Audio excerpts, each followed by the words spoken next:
கிறிஸ்துவுக்குள் மிகவும் பிரியமான தேவ பிள்ளைகளே, ஆசீர்வாதமான குடும்பம்.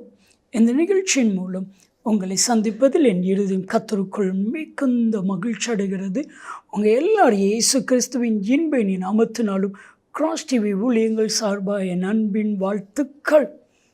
இன்றைக்கும் கடலூரை சார்ந்த ஆரோக்கியதாஸ் என்கிற அன்பு சகோதரருக்காக ஜெபிக்க கேட்டிருக்கிறாங்க. இவங்க ஒரு மாற்றுத்திறனாளி. இவங்களுடைய திருமண காரியங்களை கர்த்தர் நடத்தி கொடுக்கும்படி, நல்ல ஒரு ஆசீர்வாதமான வாழ்க்கையை கர்த்தர் கொடுக்கும்படி ஜெபிக்க கேட்டிருக்கிறாங்க. இவங்களுக்காக ஆரோக்கியதாஸ்க்காக ஜெபிக்கலாமா? என்னோடு கூட இணைந்து ஜெபிப்பீர்களா? தகப்பனே, நம்முடைய அன்பு மகன் ஆரோக்கியதாஸ்க்காக மிகுந்த கர்ஷனையோடு கூட ஜெபிக்கிறேன் ஆண்டவரே. தகப்பனே, மகன் மூலமாக உங்கள் நாமம் மகிமைப்பட வேண்டும். மகனுடைய வாழ்க்கையில் திருமண காரியங்களை வாய்க்க பண்ண வேண்டும். நீர் அப்படி செய்கிறதற்காக உமக்கு கோடானு கோடி ஸ்தோத்திரம் ஆண்டவரே.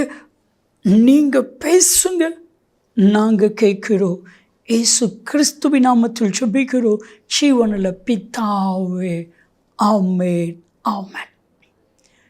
கிறிஸ்துவுக்குள் மிகவும் பிரியமான தெய்வ பிள்ளைகளே, ஆசீர்வாதமான குடும்பம்.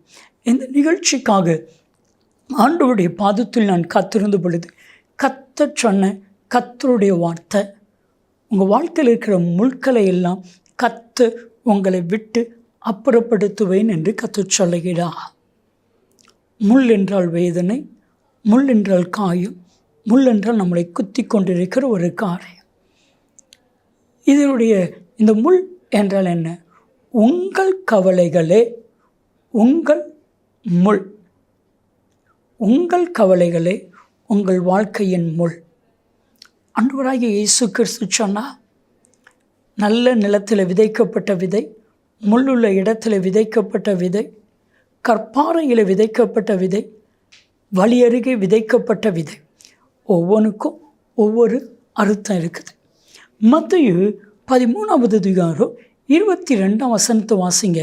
இந்த முள்ளுள்ள இடத்துல விதைக்கப்பட்டவர்கள் யார்? இந்த முள் என்றால் என்ன? உலக கவலை. இந்த உலக கவலையை ஆண்டவர் முள்ளாக ஒப்பிடுகிறார். இந்த விதை விதைக்கப்படுகிறது. முள் இந்த மனிதன் கவலையினால் நல்ல விளைச்சலை கொடுக்காதபடிக்கு இந்த நிலம் முள்ளுள்ள நிலமாய் அறிவிக்கப்படுகிறது. என் அன்பு தெய்வ பிள்ளைகளே, உங்கள் வாழ்க்கையில் நீங்கள் நல்ல பலனை கொடுக்காதபடிக்கு உங்களுடைய கவலை உங்கள் வாழ்க்கையில் முள்ளாக இருக்குது. யார் யாரெல்லாம் கவலைப்படுறாங்களோ அதுதான் அவர்களுடைய வாழ்க்கையில் முள். ஒரு நாள் ஒரு குடும்பம் அவங்க என்கிட்ட ஜெபிக்கும் பொழுது, அந்த சகோதரர் அவங்க மனைவியை காயப்படுத்திடக்கூடாது, காயப்படுத்தாமல் ஒரு காரியத்தை சொன்னாங்க. பிரதர், என் மனைவி ரொம்ப கவலைப்படுறாங்க, அது அவங்களுக்கு முள்ளு மாதிரி தினமும் குத்திக்கிட்டு இருக்குது. அந்த கவலை அவங்கள சந்தோஷமாக இருக்க விட மாட்டேங்குது. முள். அந்த கவலை நிம்மதியாக இருக்க விட மாட்டேங்குது. முள். அவங்க கவலை அவங்க முகத்தை எப்போவுமே சோகமாக வச்சுக்கிட்டே இருக்குது. முள். அந்த சகோதரர் சொன்னது 100க்கு 100 சரி. இப்போ நான் சொன்னேன், சகோதரி, உங்கள் சரத்தில் இருக்கிற முள்ளை யாராலையும் எடுத்து போட முடியாது. அதற்கு ஒரே முடிவு நீங்கள் மாத்திரம்தான். நீங்கள் எப்போ இனி நான் கவலைப்பட மாட்டேன், ஆண்டவர் என் கூட இருக்கிறாரு அப்படிங்கிற விசுவாசம் உங்களுக்குள்ள வருதோ, அப்போது அந்த முள் உங்களை விட்டு ஓடிடும். வேதனை இருக்காது, சந்தோஷம் சமாதானம் உங்களை நிரப்பும். அப்போ அந்த சகோதரி கண்களில் கண்ணீரோடு சொன்ன வார்த்தை என்ன தெரியுமா? கவலைப்படக்கூடாது தான் நான் நினைக்கிறேன், ஆனால் என்ன அறியாமல் கவலை வந்துடுது. அப்போ தான் ஆண்டவர் ஒரு வசனத்தை எனக்கு ஞாபகப்படுத்தினார். பிலிப்பியர் 4:6-7 அப்போ நான் சொன்னேன், ஒன்றுக்கு கவலைப்படாமல் எல்லாவற்றையும் ஸ்தோத்திரத்தோடு கூடிய ஜெபத்தினால் தேவனுக்கு தெரியப்படுத்திடுங்க. அப்பொழுது எல்லா புத்திக்கும் மேலான தெய்வ சமாதானம் உங்கள் இருதயத்தை, சிந்தையை கிறிஸ்து இயேசுவுக்குள் காத்துக்கொள்ளும். இன்றைக்கி உங்கள் இருதயம்தான் காக்கப்படலை, உங்கள் சிந்தை தான் காக்கப்படலை. உங்கள் சிந்தை தான் பிரச்சனை, உங்கள் இருதயம் தான் பிரச்சனை. அந்த சகோதரி நான் சொன்ன வசனத்தை, ஆவியானவர் தீர்க்கதரிசனமாக சொன்ன அந்த வார்த்தையை அப்படியே ஏற்றுக்கொண்டு அதை அபியாசப்படுத்தினாங்க. எப்போல்லாம் கவலை வருமோ அப்பொழுதெல்லாம் ஆண்டவரை ஸ்தோத்திர ஆண்டவரை, இந்த கவலைகளை என்னால் தாங்க முடியாது, நீங்கள் பார்த்துக்கொள்ளுங்க. இந்த கவலைகள் என் இருதயத்தையும் என் சிந்தையும் சேதப்படுத்தக்கூடாது, என் தேவன் பார்த்துக்கொள்வீர். ஒரு விசுவாசம் வரும், ஆண்டவரை நோக்கி ஸ்தோத்திரிப்பேன். என்ன ஆச்சரியம் தெரியுமா? ஒரு 6 மாதம் கழித்த பின்பு அந்த சகோதரி வந்தாங்க, சந்தோஷத்தோடு வந்தாங்க. எதெல்லாம் என்னை கவலைப்படுத்திச்சினோ அதெல்லாத்தையும் கத்த மாற்றிட்டாரு. இழந்த வீட்டை கத்த மறுபடியும் பெற்றுக்கொள்ள உதவி செய்தான். என் இழந்து போன சமாதானம், சந்தோஷம் என் வீட்டுக்குள்ளே வந்துட்டு அந்த சகோதரி சொன்னாங்க, பிரதர், இப்போ என் வீடே பரலோகமாக இருக்குது, எனக்கு முள்ளே இல்லை. என் அன்பு தெய்வ பிள்ளைகளை, பிசாசு உங்களை குத்துகிற ஒரு காரியம் கவலை. இன்னைக்கு ஆண்டவராய் இயேசு கிறிஸ்து அழகாக ஒரு கேள்வி ஒன்று கேட்டான்.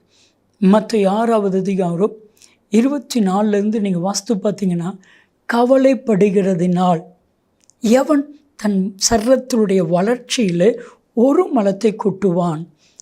கவலைப்படுகிறதினால் எவன் தன் சர்ற வளர்ச்சியில் ஒரு மலத்தை கூட்டுவான், குறைப்பான்?